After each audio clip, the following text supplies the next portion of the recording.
You're listening to Arirang Radio's Wonders of Jeju. This is a segment where we tell you about the lives of people living right here on the island. I'm your host, DJ Jamie. This is Humans of Jeju. Jay, welcome Hi, into Jamie. the studio. Yes.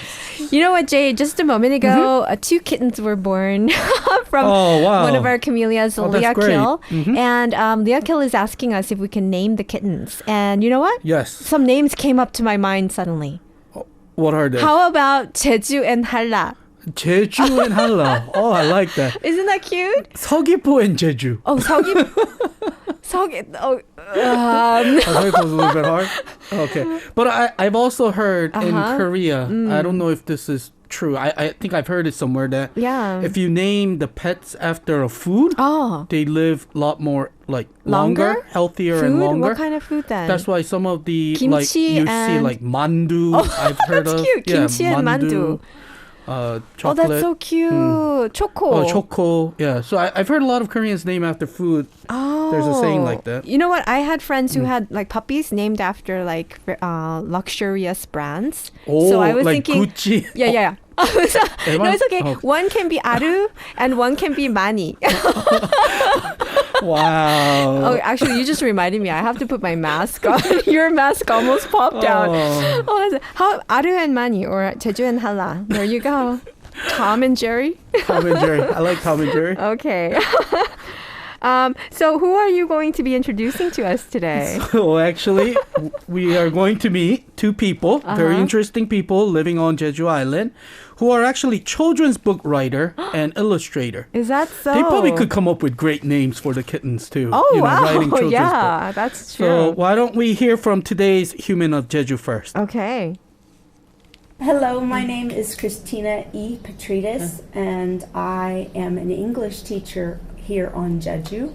I came here in 2017, and I'm from the United States. And my name is Nika Tchaikovskaya. I'm from Russia, and I came to Jeju in 2012 with my family. I worked as an illustrator for textbooks before in Gwangju, and then our family decided to move to Jeju. Oh, wow. This is so interesting. They're speaking in English, first of all, so you don't have to translate. I hope everyone understands. That is so true. Oh, wow. So interesting. So today we are meeting two people from actually two different countries. Right. Living here on the island of Jeju. How did the two get to know each other? So actually, they shared a very fun and interesting story of how the two came to meet on Jeju Island.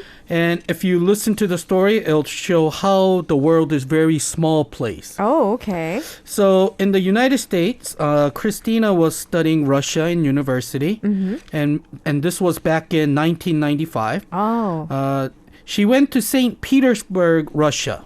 And there at St. Petersburg, she made a Russian friend who actually had twin sisters. When she came to Jeju, one of her co-workers at the Hagwon, the academy where she worked, noticed that Christina likes cats and introduced her to a friend who rescues cats, who is Nika. Oh.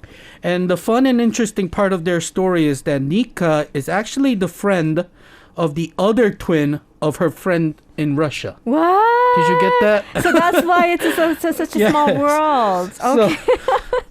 So they were able to find out about this while sharing their stories. This is like a movie. Yes, and they were talking about their lives in St. Petersburg.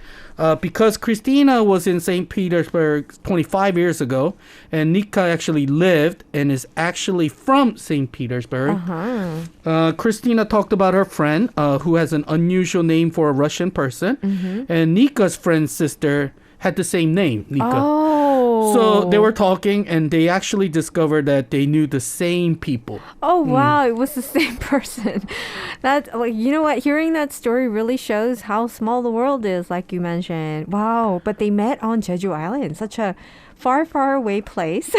On a very small place. I know. Right. That is amazing. What have the two have done together? I mean, what have they done together? So even though both have not emphasized in their introduction about their jobs, like They're both children's book writers. Okay. As Nika liked to mention that through her interview, she said that you're a writer when you cannot help but write. Oh. And the two, Nika and Christina, through the interview, you can feel that they are constantly writing.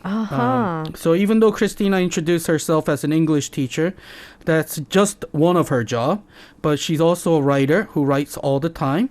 And also, as for Nika, she's a writer as well as an illustrator who has been illustrating for over 25 years now. Over 25 years. Wow. So I've heard that together Christina was able to write her first children's book titled Blueberry Man with Nika as the illustrator of the book. Can you tell us about the book? So why don't we go ahead and listen to Christina introduce how she came to write about the story. Okay. I wrote this book about my grandfather. My grandfather was a veteran of World War II. He had spent all the war in the Navy, American Navy. And so he was first in the Pacific fighting against the Japanese, and then he was in the Atlantic fighting the Germans. And after the war, he had symptoms of what we called post-traumatic stress disorder, PTSD. And I didn't know it. I was his granddaughter. So that was, my grandmother knew it, and she helped him live with it. But he started growing blueberries. He had a small piece of land, and he started planting blueberry bushes.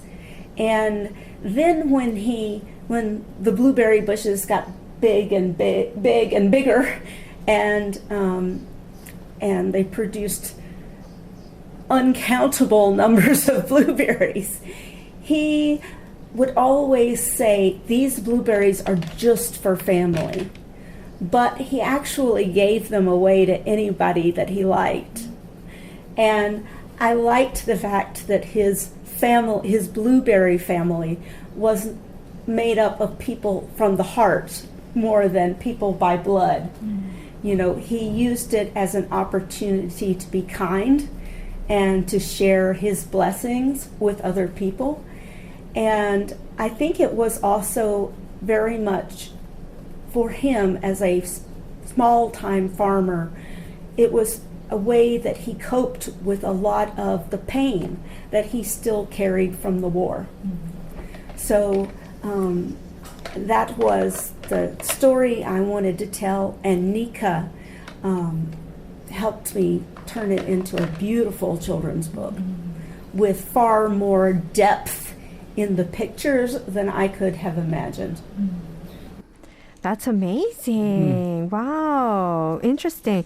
So so they worked together to create this book, and Yes. that's amazing. And this was Christina's first published book. It was their first book, and that's how they kind of, I guess, worked together and learned about each other as well, and used their own talents to create something that is very creative. If you are in Jeju, 88.7 in Jeju City. 88.1 in Seogwipo City. 101.9 in the Daejeong area. Arirang Radio. Hey, Jay, Yes. Liakil has decided to take our suggestions of kimchi and Jeju. Oh, wow. Congratulations. On your two kittens. We just did something very creative by creating these names, but our two guests that we are introducing on Humans of Jeju today are also very creative people. Yes. Because they write and they illustrate for children's books. And today we're introducing these two children book writers, Christina and Nika. And once again, they are posted on our IG account for you to get in more details if you are curious. So earlier we talked about how Christina introduced the book named Blueberry Man, which she created along with Nika as the illustrator. How did the two come to work together? So Nika shared how she heard the story about Christina's grandpa. And she told about how she wanted to turn it into a book. So why don't we listen first? Okay. Christina has this kind of very descriptive style, which is not very emotional. not very emotional, but you can sense emotion through the text, which I love. You don't talk about love and sorrow. She never does that, but she talks about other things, and you feel it. So when we were driving one day to Sogwipo, and she read the story to me about her grandpa, and it was just perfect from beginning to end in my mind. It was full of love without talking about love, and that amazed me how she did it. And I thought, wow, that would make maybe not like children's picture book, but a memoir picture book. We could turn it into a book. And then we started talking, and that's how it came about. Because of her ability to portray love without talking about love. That is a very hard thing. So I think she's a very good writer, and I think she will write more books that will be published. Wow. Yes. So you're able to write about something without saying That it particular directly. word. Right. Interesting. But also, Christina had to say something about Nika's drawing as well. Uh-huh. So why don't we go ahead and listen about that? Okay. Nika has a unique ability when she's drawing a portrait of someone. She draws portraits here at the studio, or when she's drawing a portrait of a character in a story, to grasp aspects of that person's spirit that come through in the drawing. And I had, of course, showed her pictures of my grandfather and told her stories about my grandfather so she could get a feel for the material. And I was briefly at home in the U.S. and visiting my grandmother, and so Nika sent me a text, go around the house and take pictures of these things. And so she had a wonderful feel, not just for the characters, but also for the environment. It's not a scientific book. There are liberties taken with some of the pictures, but it's the feeling of affection runs through the whole book. Isn't that interesting how they can really explain about each other in such a lovely way? Right. That was wonderful to hear how they worked and how they kind of thought of each other's work. Just listening to how the two talk about each other, you can really feel that the two were the perfect fit for each other to work together on this project as well. Have the two only created one book, or are there more? So far they've created one book together, but Nika and Christina are working on a companion book, not a sequel to the book Blueberry Man, but a companion book. And so since Blueberry Man was about Christina's grandfather, the story that Christina wrote this time is actually about her grandmother, who is still alive and will be celebrating her 100th birthday in this October. Oh my goodness! Yes. In this coming October. Wow. So, Well, yeah. Yes. So she mentioned she went through many drafts with Nika and other people asking for their opinions, and they were able to come up with a very good story called Tea Cakes, Quilts, and Sunshine. Oh, cute. The story is about her grandmother and 3 characteristics that she used to make people's lives happier. And Christina and Nika are hoping to have it finished soon as Christina's grandma's, they're wanting to finish it soon because Christina's grandma's birthday is actually approaching. And they want to send it to grandma as a gift before. Oh, I see. That would be a lovely gift indeed. Well, I hope they are able to finish it in time, but even if it doesn't work out, not to feel too bad about it. I'm sure Christina's grandmother will love it though. And happy birthday in advance to Christina's Yes, grandmother's birthday. Wow, 100 years old. That is awesome. Well, it seems like Christina likes to create stories from stories of ordinary people around her. So Nika mentioned about this. After working with Christina on the stories about grandpa and grandma, who are not famous people, but who live their lives the way that somebody wants to actually write a story about. So while working on these books, she thought we should live our lives the way so so that somebody would want to be inspired to write about us and just want to inspire someone to do something of and talk about our lives. I see. So Christina, loving her grandparents so much, she wrote 2 beautiful stories about them. And even long after they're gone, they're going to be remembered because there's story left about them. And that's what Nika thinks is just amazing as well. That is so true. I never really thought of it that way, but especially, even the writer themselves leave something, but the people who are in the stories are going to continue to be read about. And I think that would make a very nice gift to write about someone. Are there other books that Christina or Nika have written? So the second book that Christina had published was titled 냉장고 유령, The Ghost in the Refrigerator. The book is in Korean, actually, but which she did not write in Korean, but she wrote the story in English, and her friend had translated into Korean. I see. For this book, the illustration was done by a young lady from the UK, whose name is Sarah. Christina had seen her paintings online and asked her if she had ever thought about illustrating a book. And Sarah said she hasn't, but would be willing to try.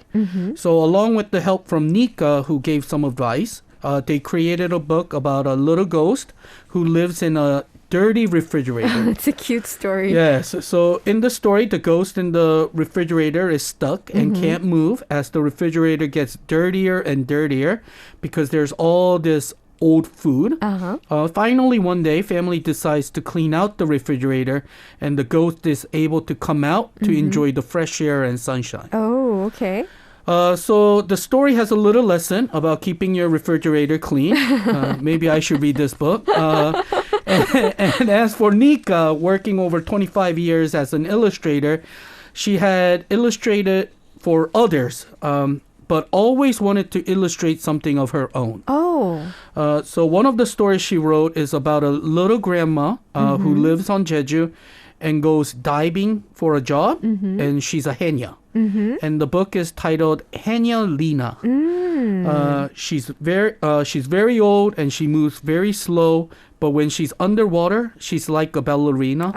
She can dance, she can swish and turn and swim really fast and catch all the octopus in the sea like a superwoman underwater. Oh, indeed. Haenyeos are superwomen. So this is the first picture book she has tried. And also the little grandma is based on her own grandmother who survived World War II. And when drawing the little Haenyeo, 할머니, she thought of her grandma, and that's the story. Ooh, that's Nika giving told. me goosebumps as I hear you read out that story and tell us about it. You want to message me? Go RIRANG. ArirangRadio.com. We were talking about the books that Christina and Nika have written and created while on Jeju Island. Is there a book, I wonder though, or a project they want to work about Jeju? So Christina mentioned there are many actually, and it's hard to just trying to decide on which one. She loves Jeju bridges, she talked about. Bridges, And the ones that are made out of the volcanic stones. There's a huge number of bridges that she thinks were built back in the 1970s and 80s. And they're all different and carved from Jeju stone. And she would love to go around the whole island, find every bridge, and make a story about them. As for Nika as well, she said she's in a situation with many projects that she needs to focus on one after another. She's actually written a story about Jeju deer, the Noru family, that are fed up with construction sites around their little forest, and they decide to move to a new forest. So it's a funny book, and she hopes to finish the illustration soon and have it published. She mentioned that for an illustrator, it usually takes short time to write, but long times to illustrate. So she wrote the story 2 years ago and still hasn't finished it, she said. Wow. She said, when you illustrate your own book, you can never be satisfied. Oh, I see. Wow. I actually saw some of the drawings on the internet and they're beautiful, by the way.